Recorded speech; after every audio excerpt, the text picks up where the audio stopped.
जे आपण शेतात बी रोवतो, बीज रोवतो आणि तेव्हा त्याच्यापासून हे आपण गुढी निर्माण करण्याचा प्रयत्न केलेला आहे. आणि येणारा जो आता आपण पेरणी करू तेव्हा उत्तम शेत, उत्तम धान्य शेतकऱ्याच्या आयुष्यात येऊ दे आणि त्याची भरभराट होऊ दे असा संदेश देण्याचा आपण पर्यावरणपूरक असा संदेश या गुढीच्या माध्यमातून देतो.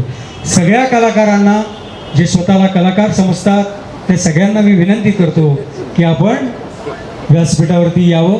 योगेशजी शिरसाट, मयूर सुकाळे, मनीष राजगिरे, मंगेश सातपुते, सगळे कलाकार मंडळी, आमचे सचिन पाटील वेळात वेळ काढून चिल्ड लुकमध्ये आलेले आहेत आज. आणि सुयश टिळक, राहुली, राजू राणे, सगळी कलाकार मंडळी आणि गौतम कोळीजी, मानसी सोनटक्के, सगळे आलेत का कलाकार? अलका परब, मीरा जोशी, अभिषेक वाघ, मिलिंद शिंगटे, सुनील भोसले. सचिन पाटील वरती या ना प्लीज. संजय दादा या ना प्लीज वरती. सुनील भोसले, अजित परब, सचिन गुरव,